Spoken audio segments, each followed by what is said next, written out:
Bonjour à tous. Je voudrais juste pendant quelques minutes attirer l'attention de toutes les Africaines et de tous les Africains sur une information cruciale concernant le financement du terrorisme en Afrique dite francophone. Je suis aux heures de la journée où mes obligations, malheureusement, ne me permettent pas de développer longtemps. Je vous salue à travers l'Afrique, je vous salue à travers les diasporas. Je me contenterai simplement ici de vous donner l'information avec les conséquences. Les comptes rendus des forces armées des pays d'Afrique francophone qui combattent le terrorisme indiquent ceci. En Afrique centrale comme en Afrique de l'Ouest, chaque fois que les armées nationales ont réussi à mettre la main sur les terroristes et notamment leur matériel, en Afrique centrale comme en Afrique de l'Ouest, il est curieux de constater que les terroristes sont retrouvés avec des masses considérables de billets de banque, 9 billets de banque de la monnaie franc CFA. Je recommence. Je commence par vous donner le constat. Dans la lutte antiterroriste en Centrafrique, dans la lutte antiterroriste au Cameroun, dans la lutte antiterroriste au Tchad, au Niger, au Togo, au Bénin, au Nigeria, dans la lutte antiterroriste au Burkina, au Niger, en Côte d'Ivoire, au Burkina Faso, dans la lutte antiterroriste au Mali, et même aux frontières du Sénégal et de la Mauritanie, dans la lutte antiterroriste en Guinée, chaque fois que les forces de l'ordre réussissent un encerclement, chaque fois que les forces de l'ordre prennent possession d'une base stratégique des terroristes d'Al-Qaïda et de l'État islamique, les forces de l'ordre sont surprises par la quantité énorme de billets neufs de francs CFA qui sont trouvés sur les terroristes. La question immédiate qui se pose est donc la suivante. D'où viennent les billets de francs CFA, les liasses, les cantines, les masses, les milliards de francs CFA neufs que l'on retrouve entre les mains de Boko Haram, que l'on retrouve entre les mains de la Katiba Massina? On va faire une première hypothèse. Par première hypothèse, ces billets viendraient des banques centrales d'Afrique de l'Ouest, la BCAO, et d'Afrique centrale, la BEAC. Examinons cette première hypothèse. Est-ce que vous imaginez, même si ces pays sont dirigés par des dictateurs, est-ce que vous imaginez le Cameroun, le Gabon, la Guinée équatoriale, le Congo, le Centrafrique, le Tchad, ordonner à la Banque des États de l'Afrique centrale de sortir, d'exiger des tirages, de faire venir des tirages d'argent frais qui sont remis directement aux terroristes? Alors que les armées de ces pays-là, malgré leurs difficultés et bien souvent leur inefficacité ou leur incompétence, les armées de ces pays-là, que ce soit des démocraties ou pas, sont obligées d'être en guerre matin, midi et soir contre Boko Haram en guerre matin, midi et soir contre la Katiba Massina, en guerre matin, midi et soir contre l'État islamique. Est-ce que vous imaginez la BCAO basée à Dakar demandant des tirages de billets de banque frais pour aller les donner aux terroristes de la Katiba Massina, alors que l'armée du Burkina est obligée de combattre ces terroristes. L'armée sénégalaise est obligée de combattre ces terroristes.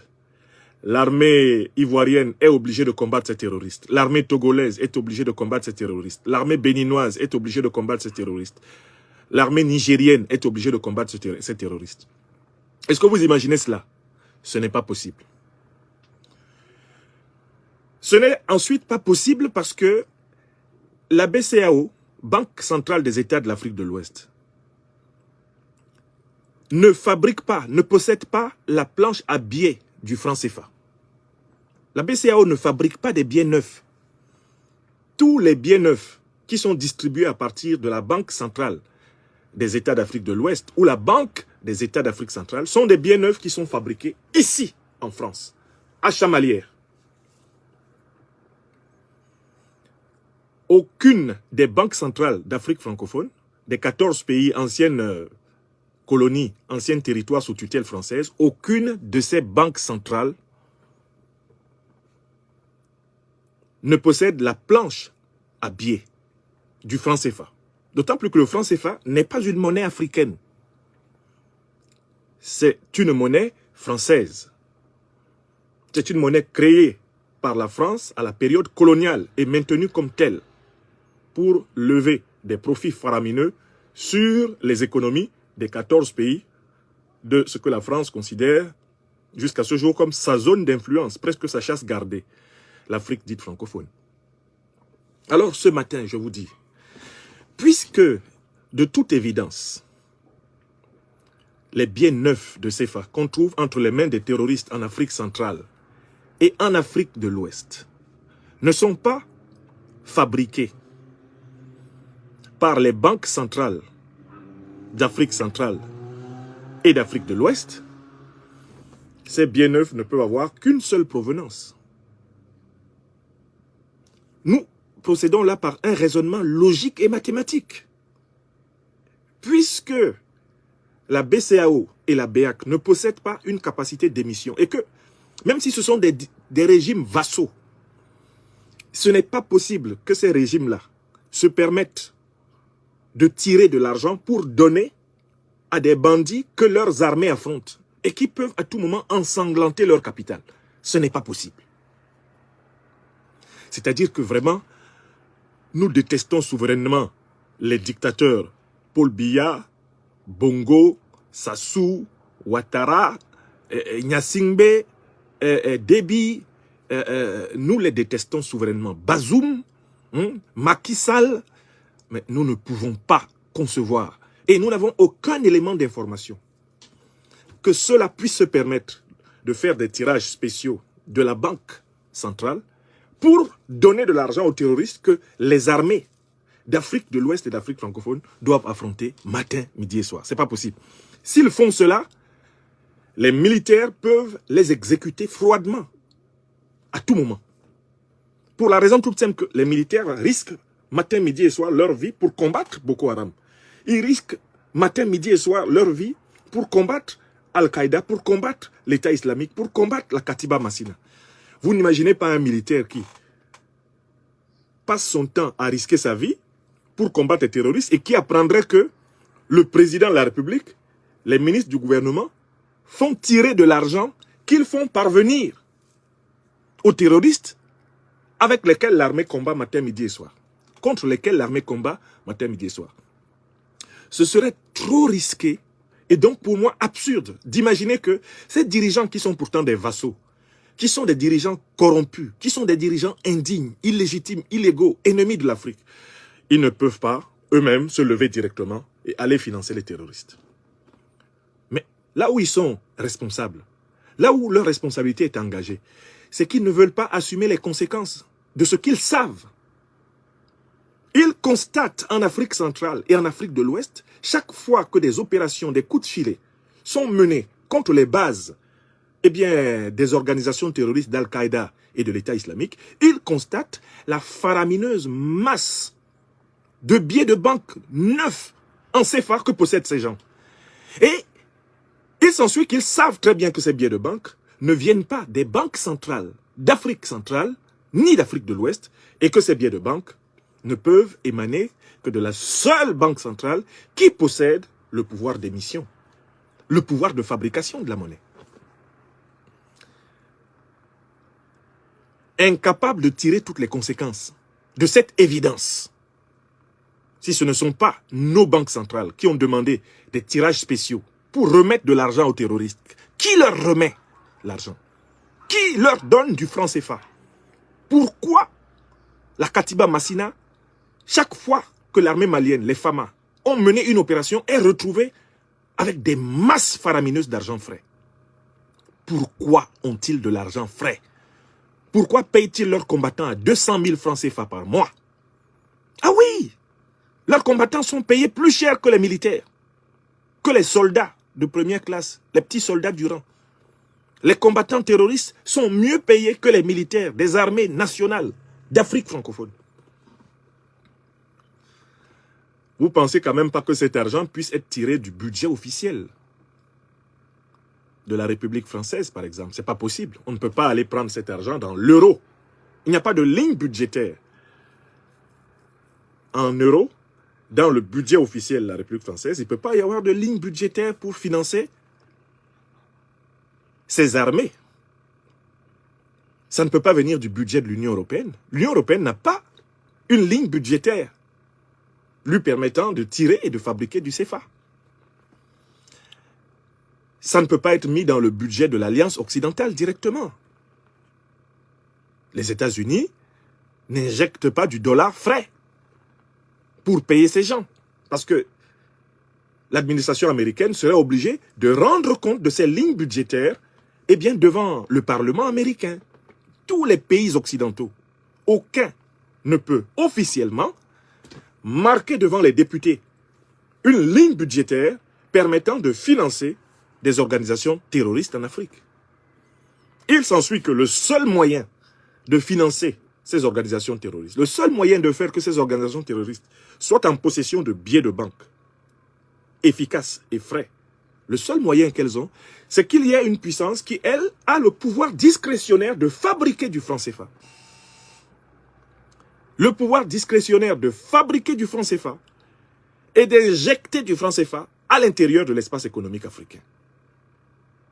Il faut absolument qu'il y ait un tel pouvoir. Il s'ensuit que, en fait, on injecte une masse monétaire illégale, illicite, sans passer par l'accord des pays d'Afrique francophone. Cette masse monétaire se retrouve entre les mains des rébellions, entre les mains des terroristes, avec laquelle les rébellions et les terroristes se financent sur le terrain.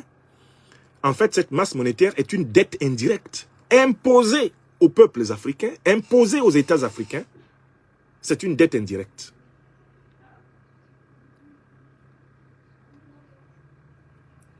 Voilà la réalité.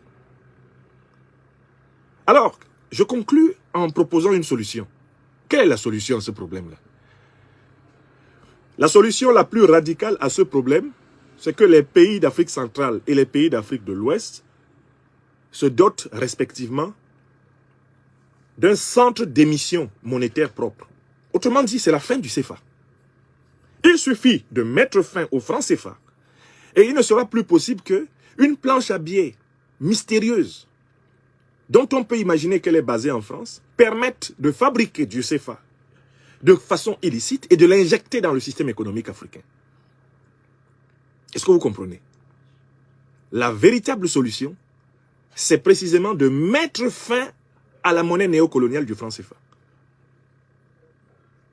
La véritable solution, c'est de récupérer le pouvoir d'émission de billets de banque, le pouvoir d'émission de billets de banque des Africains eux-mêmes.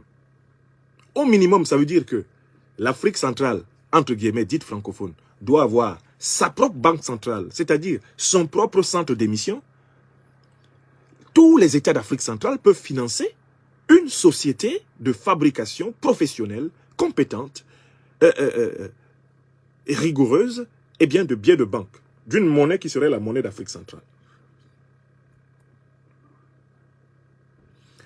Toute l'Afrique de l'Ouest est capable d'implanter une industrie, de créer un centre d'émission qui sera sous le contrôle des États d'Afrique de l'Ouest. Dès que ceci va arriver, les terroristes ne pourront plus être alimentés par la planche à billets mystérieuse. Les terroristes ne pourront plus se retrouver en possession de masses monétaires extraordinaires, puisqu'ils auront été coupés de la source de la confusion. Donc, je voulais dire aujourd'hui, de manière très claire et nette, que je suis scandalisé, je suis révolté en lisant les informations sur les arrestations des terroristes. Je suis scandalisé, je suis révolté par le nombre d'organisations terroristes qui détiennent des mallettes, des malles de billets de francs CFA neufs. Je sais que ces billets de francs CFA neufs ne sortent pas des banques centrales ouest-africaines et d'Afrique centrale. Je pars donc du principe que c'est bien parce que les pays d'Afrique francophone, membres de la communauté CFA, c'est-à-dire de la monnaie néocoloniale, ne sont pas les maîtres de la société d'émission. Ils ne sont pas les propriétaires de la planche à billets, qu'on peut leur imposer, à travers ce financement illicite, eh bien, une dette indirecte qui paradoxalement sert à les aliéner, une dette indirecte qui paradoxalement sert à les soumettre. Le mécanisme est donc clair. Abolition du franc CFA. À court terme, en attendant une grande monnaie africaine continentale, création d'une monnaie régionale en Afrique centrale, création d'une monnaie régionale en Afrique de l'Ouest, indépendante, eh bien de la Banque de France, bien sûr, et une monnaie qui aurait, en Afrique de l'Ouest comme en Afrique centrale, sa société d'émission logée dans le pays, un pays sécurisé, eh bien, de la sous-région. Il n'y a pas 36 000 solutions à cette affaire. Si on veut priver la Katiba Massina, si on veut priver Boko Haram, si on veut priver Al-Qaïda et l'État islamique de leur source de financement en CFA, il faut abolir le CFA. Vous voyez, l'abolition du CFA devient donc vitale. Les gens pensaient que ce n'est qu'un problème idéologique, c'est un problème politique, c'est un problème historique dans la logique de la conquête de la souveraineté africaine. Ce matin, je viens vous dire que l'abolition du CFA est une question de vie ou de mort dans l'immédiat. Parce que c'est avec le CFA, c'est avec des CFA frauduleux qu'on attaque l'Afrique. Et on finance la guerre contre l'Afrique en endettant l'Afrique. Parce que quand on introduit une masse monétaire frauduleuse dans une économie, ce sont les richesses de cette économie qui vont crédibiliser cette masse monétaire. On fabrique de l'argent vide, on l'introduit en Afrique francophone centrale, en Afrique francophone de l'Ouest. Et ce sont les richesses disponibles dans l'espace économique d'Afrique centrale et d'Afrique de l'Ouest. Ce sont ces richesses-là qui finalement viennent être aspirées par cet argent voleur. Paradoxalement, on finance la guerre contre l'Afrique avec l'argent de l'Afrique. C'est un scandale. C'est une abomination. C'est d'une diabolicité inimaginable. Oui, il fallait que je le dise ce matin. L'un des secrets de la domination, l'un des secrets de la résistance, de la résilience des groupes terroristes vient d'être percé. Qui finance les terroristes? L'un des secrets vient d'être percé. Pourquoi détiennent-ils des masses faramineuses de francs CFA neufs?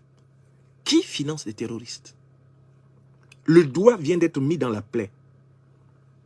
Et l'Afrique doit savoir que ce ne sont ni la Banque centrale d'Afrique centrale, ni la Banque centrale d'Afrique de l'Ouest qui financent les terroristes. Bien que ces pays soient dirigés par des vassaux qui n'ont pas le courage de dire la vérité à leur peuple, des vassaux qui n'ont pas le courage de prendre les décisions qui s'imposent. Vous comprenez pourquoi? Il faut que le régime Biya s'en aille au Cameroun, comprenez pourquoi le régime Déby doit s'en aller? Le régime Gnassingbé doit s'en aller au Togo? Le régime Bazoum s'en aller au Niger? Le régime Ouattara dégagé de Côte d'Ivoire? Vous comprenez pourquoi Macky Sall, on ne doit pas le laisser violer la constitution du Sénégal et s'éterniser? Vous comprenez pourquoi la lutte du Mali pour aller à la vraie autonomie est une lutte vitale? Vous comprenez pourquoi on ne doit pas s'amuser à laisser, que ce soit en Guinée ou au Burkina, s'installer des régimes qui vont biaiser avec l'indépendance africaine? C'est vital. C'est une question de vie ou de mort. Parce que ce qu'on n'avait pas bien vu, c'est que les terroristes sont mieux payés mensuellement. Maintenant, ils sont mieux payés que les soldats qui les affrontent.